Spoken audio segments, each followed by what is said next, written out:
दोस्तों, आज फिर मैं नई परख के दौरान सीधा संबोधित करने वाला हूँ। हमेशा की तरह मेरी बात बिना किसी लाग लपेट के, बिना किसी हेर-फेर के सीधी और सटीक होगी। दोस्तों, आज मैं आपके साथ धर्म, तीर्थ यात्रा, बुलडोज़र और बाज़ार में होने वाले धंधे-पानी के आपसी संबंधों पर गौर करूँगा। आप सोच रहे होंगे कि ये क्या बात रही? इन चारों का आपसी रिश्ता इतना आसान और सहज नहीं हो सकता, जिस तरह मैंने इस समीकरण में इनका ज़िक्र कर दिया है। तो अब आप दूसरे ताज्जुब के लिए तैयार हो जाइए। भारतीय जनता पार्टी की सरकार जिस तरह राजनीति में धर्म की मिलावट करती है, उसके लिए यह समीकरण बहुत ज़रूरी बन गया है। इसका सबूत एक ताज़ा खबर से मिलता है। हम इस ताज़ा खबर पर गौर करेंगे, फिर उल्टे चलते हुए देखेंगे कि पिछले 10 साल में कितने बार तीर्थ यात्रा, बुलडोज़र और बाज़ार के बीच इस सरकार ने ज़बरदस्त रिश्ता बनाया और नतीजे के तौर पर अपनी राजनीतिक गोटी लाल की। दोस्तों, धर्म और राजनीति के बीच जो घालमेल भारतीय जनता पार्टी ने किया है, उसका एक सबसे बड़ा दुष्परिणाम ये हुआ है कि उसने हिंदू धार्मिक आस्थाओं के साथ बड़ी मनमानी की। कोई परवाह नहीं की, ना उसकी प्राचीनता की कोई परवाह की, न ही आस्था की कोई परवाह की, न ही उस प्राचीन प्राचीन आस्था के आधार पर जो एक एक मिला-जुला समाज हमारे देश में पनप रहा था लगातार, उसकी कोई परवाह की, किसी सहअस्तित्व की तरफ भी कि से किसी सहअस्तित्व को बनाए रखने में भाजपा ने कोई रुचि नहीं दिखाई और सुंदरीकरण के नाम पर निहायत ही भोंडा सुंदरीकरण किया और उसकी जो मानवीय कीमत है, वो भी उसकी भी कोई सीमा नहीं है। ताज़ा खबर यह है कि काशी में इस समय मणिकर्णिका घाट पर बुलडोज़र चल रहा है। हंगामा मचा हुआ है। मुख्य विपक्षी दल कांग्रेस पार्टी ने इस मुद्दे को उठाया है। हो यह रहा है कि वाराणसी के मणिकर्णिका घाट, जिसको महाश्मशान भी कहा जाता है, पर बुलडोजर चलाकर सरकार इस घाट से सिंधिया घाट तक एक कॉरिडोर बनाना चाहती है। इस प्रोजेक्ट की शुरुआत प्रधानमंत्री नरेंद्र मोदी ने 2023 की 7 जुलाई को की थी। इरादा यह है कि करोड़ों रुपए की लागत से घाट को चौड़ा और आधुनिक बनाया जाए। शवदाह के नए प्लेटफॉर्म, 18 स्टैंड बनाए जाएं, प्रदूषण रहित चिमनी खड़ी की जाए, शवदाह के लिए लकड़ी की स्टोरेज, पंजीकरण कार्यालय, प्रतीक्षा कक्ष, हरित क्षेत्र, रैंप, वीआईपी क्षेत्र, बेहतर साफ-सफाई और बाढ़ से सुरक्षा का इंतजाम हो। इरादे के तौर पर पहली नज़र में इस काम में कुछ गलत नहीं लगता। लेकिन असलियत में हुआ यह है कि 10-15 जनवरी के बीच ऐसे कई वीडियो वायरल हुए हैं, जिनमें बुलडोज़रों से चबूतरे, मूर्तियाँ और पुरानी संरचनाएँ टूटती हुई दिखी हैं। विपक्षी दलों ने आरोप लगाया है कि लोकमाता अहिल्याबाई होलकर की मूर्ति संरचना भी क्षतिग्रस्त हो गई है। ध्यान रहे, अहिल्याबाई नहीं, 18वीं सदी में यानी 1771 में इस घाट का पहली बार जीर्णोद्धार कराया था। सरकारी दावों के विपरीत ठेकेदारों के बुलडोजरों ने कई छोटे मंदिर भी तोड़ दिए हैं, शिवलिंगों और प्राचीन विग्रहों को नष्ट कर दिया है। गुप्त काल की सदियों पुरानी धरोहर बेदर्दी से बर्बाद की जा रही है। कांग्रेस अध्यक्ष मल्लिकार्जुन खड़गे ने प्रधानमंत्री मोदी पर आरोप लगाया है कि व्यवसायीकरण के नाम पर विरासत मिटाई जा रही है। मोदी जी प्राचीन विरासत पर अपनी नेम प्लेट चिपकाने की राजनीति कर रहे हैं। पाल समाज के संगठनों ने भी इसका विरोध किया है, उनसे जुड़े इतिहासकारों ने भी इसका विरोध किया है। कई विरोध प्रदर्शन भी हुए हैं। अहिल्याबाई के वंशजों यानी होलकर परिवार ने भी नाराजगी जताई है। दरअसल यह विकास के नाम पर आस्था और विरासत के अपमान का मामला है। पहले काशी विश्वनाथ कॉरिडोर बनवाया गया था, उस प्रक्रिया में भी पुरानी संरचनाएं प्रभावित हुई। अब मणिकर्णिका पर भी वही सब दोहराया जा रहा है। अयोध्या और काशी कॉरिडोर में देखा गया था कि किस तरह विरासत को नजरअंदाज करके कंक्रीट के जंगल खड़े किए जा रहे हैं। आपको ध्यान होगा कि अयोध्या में राम मंदिर और कॉरिडोर बनाने में बहुत विवाद हुआ था। राम पथ और भक्ति पथ बनाने के लिए हुई तोड़फोड़ से प्रभावित लोगों की शिकायतें मुआवजे की कमी, अपर्याप्त राशि, विस्थापन और जीवन यापन की मुश्किलों पर केंद्रित थीं। ये शिकायतें 2022 से शुरू हुईं और तोड़-फोड़ के बाद से लगातार सामने आ रही हैं। और 2025-26 तक भी कुछ रिपोर्ट्स में ये शिकायतें जारी हैं। अयोध्या में हुए इस निर्माण के कई प्रभावितों का कहना है कि 2019 के सुप्रीम कोर्ट फैसले के बाद जमीन और दुकान का मार्केट रेट 10 गुना से ज्यादा बढ़ गया, लेकिन उन्हें मुआवजा पुराने सर्किल रेट पर ही दिया गया। कुछ दुकानदारों को तो सिर्फ 1 या 2 लाख रुपए मिले, जबकि उनकी दुकान की कीमत लाखों में थी। रामपथ पर 20 फुट दुकान तोड़ने पर सिर्फ 1 लाख रुपए मिले, जबकि दुकान के मालिक ने 17 लाख रुपए की मांग की थी। कुछ परिवारों को तो एक भी पैसा नहीं मिला और वे गरीबी में धकेल दिए गए। लगभग 4,000 घर और दुकानें तोड़ दिए गए, जिससे 40,000 लोग प्रभावित हुए। दुकानें मुख्य सड़क से हटाकर गलियों में ले जाई गईं, जहां ग्राहक पहुंच ही नहीं पाते। कई परिवारों ने कहा कि राम मंदिर के लिए हमने घर छोड़ा और अब हम रोजी रोटी के संकट का सामना कर रहे हैं। एक 70 वर्षीय सुशीला देवी इस वक्त उनकी स्थिति यह है कि वो वृद्धाश्रम में अपनी जिंदगी के आखिरी दिन गुजार रही हैं। कई दुकानदारों ने रिश्तेदारों से कर्ज लेकर नई दुकान बनाई, लेकिन अब वो दुकान चल नहीं रही है क्योंकि उसकी जगह बदल गई, वहां ग्राहक नहीं पहुंचते, इसलिए अब कर्ज चुकाने में उन्हें बहुत परेशानी हो रही है। हकीकत यह है कि तोड़फोड़ शुरू करने से पहले कोई वाजिब मुआवजा नीति बनाई ही नहीं गई। तोड़फोड़ के शिकार कुछ लोग कोर्ट में गए, लेकिन ज्यादा सफलता उन्हें मिली नहीं। नजूल जमीन यानी सरकारी पट्टे वाली जमीन पर रहने वालों को अवैध कब्जा बताकर या तो कम मुआवजा दिया गया या बिल्कुल मुआवजा नहीं दिया गया। कुछ रपट में जानकारी दी गई है और उनको इस तरह से पेश किया जाता है, क्या राम गरीबों को निकालने के लिए कहते हैं, विकास के नाम पर गरीबों का विस्थापन, ये ऐसी खबरों का शीर्षक होता है। राम मंदिर के नाम पर 30 से ज्यादा मंदिर तोड़े गए, 9 मस्जिदें तोड़ी गईं, 6 कब्रें भी तोड़ी गईं।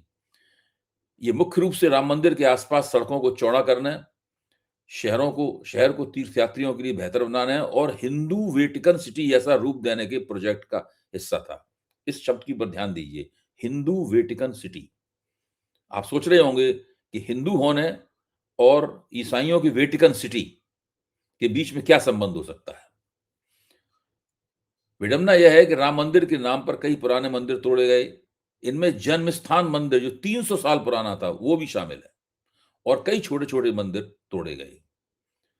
ये पुराने अयोध्या की आस्था और मानवीय सहअस्तित्व के आधार पर जीवन गुजारने वाली समाज रचनाएं भी इस तोड़फोड़ में नष्ट हो गई।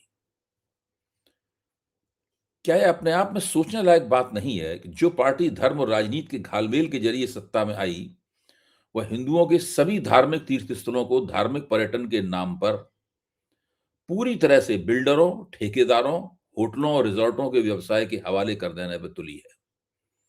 मैंने ऊपर एक शब्द का इस्तेमाल किया था, अयोध्या को वेटिकन सिटी बनाने की कोशिश। ये राम मंदिर के निर्माण का एक घोषित लक्ष्य था। इसे हिंदुत्ववादियों ने बार बार गर्वपूर्वक मंच पर खड़े होकर कहा।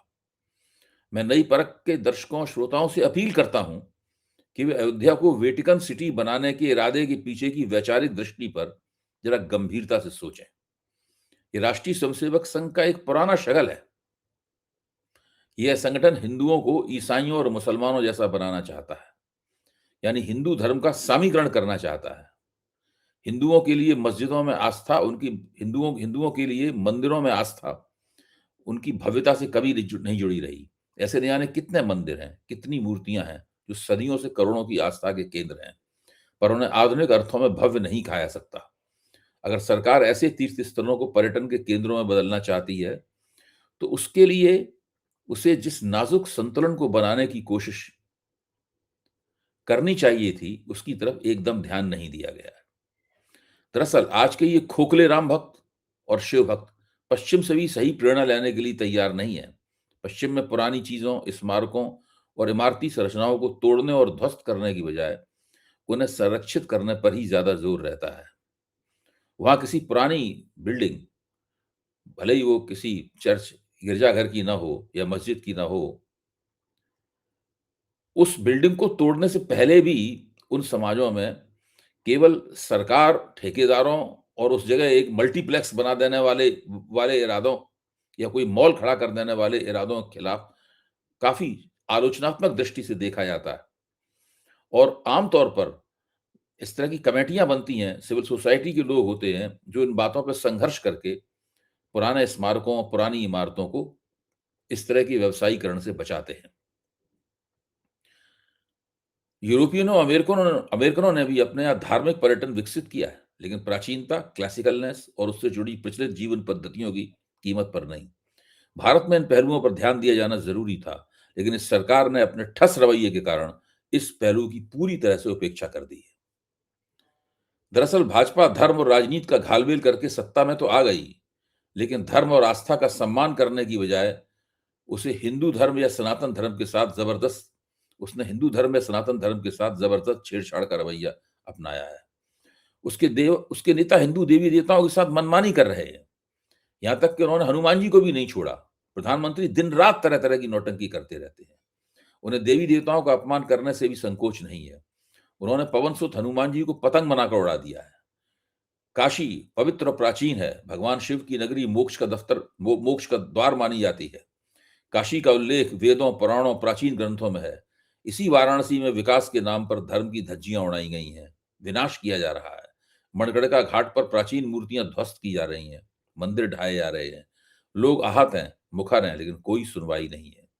पहले काशी विश्वनाथ कॉरिडोर बनाने के लिए सैकड़ों प्राचीन मंदिरों और मूर्तियों को तोड़ दिया गया। अब फिर से बुलडोजर चल रहा है।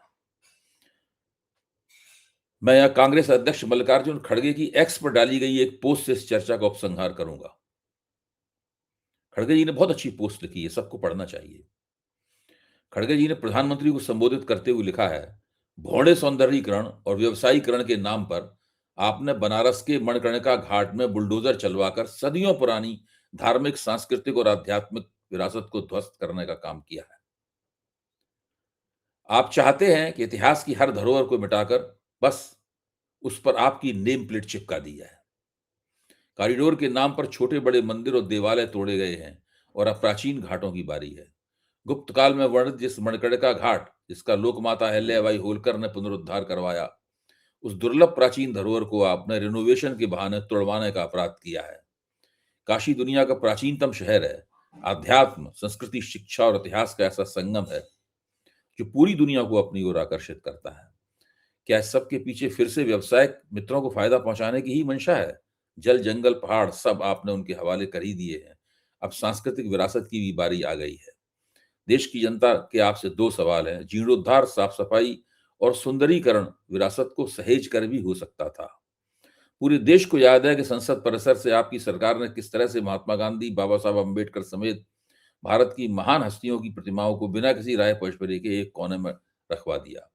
जलियांवाला बाग मेमोरियल की दीवारों से, इतिहास से, हमारे स्वतंत्रता सेनानियों की कुर्बानियों से बनी कुर्बानियों को भी इसी रिनोवेशन के नाम पर मिटाया गया।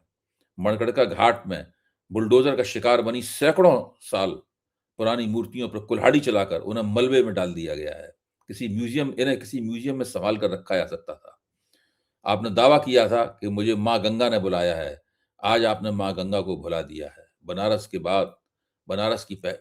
घाट बनारस की पहचान है। क्या आप इन घाटों को जनता की पहुंच से दूर करना चाहते हैं? लाखों लोग हर वर्ष काशी मोक्ष प्राप्त के लिए अपने जीवन के अंतिम पड़ाव में आते हैं। क्या आपकी मंशा श्रद्धालुओं से विश्वासघात करने की है? दोस्तों, मल्लिकार्जुन खड़गे के ये शब्द कुछ कड़े लग सकते हैं, लेकिन जिस तरीके से भारतीय जनता पार्टी हिंदू आस्थाओं और तीर्थ स्थलों के साथ उनके आधुनिकीकरण और सुंदरीकरण के नाम पर छेड़छाड़ कर रही है, उस रोशनी में इन शब्दों को पढ़ना और इनका तात्पर्य निकालना बहुत आवश्यक है। खड़गे जी एक पार्टी के नेता हैं, लेकिन केवल इसीलिए हम उनके इन शब्दों की उपेक्षा नहीं कर सकते। वो किसी एक छोटी पार्टी के भी नेता हो सकते थे। संयोग से वो कांग्रेस के नेता हैं, लेकिन जो उन्होंने बात कही है वो बिल्कुल सटीक है और मार्के की है। दोस्तों, आज की सीधी बात खुद करने से पहले मैं आपके अपने चैनल नई परख के बारे में कुछ और भी कहना चाहता हूं। आप सभी ने नई परख को इतना प्यार दिया है, इसके लिए सभी दर्शकों का तहे दिल से शुक्रिया। अगर आप चाहते हैं कि मैं आपके लिए अलग से कंटेंट बनाऊं, आपकी टिप्पणियों पर प्रतिक्रिया करूं या आपके सुझावों पर चर्चा करूं, तो आप हमारे चैनल के साथ खास तरह से जुड़ सकते हैं। अगर आप नई परख चैनल का हिस्सा बनते हैं, तो आप मेरे वीडियो बाकी सब्सक्राइबरों से 1 घंटे पहले देख पाएंगे। आपकी बातों का मैं जवाब दूंगा, आपके लिए हर दिन स्पेशल शो करूंगा और आपके सुझाव अपने वीडियो में शामिल करूंगा। आज के लिए बस इतना ही। धन्यवाद।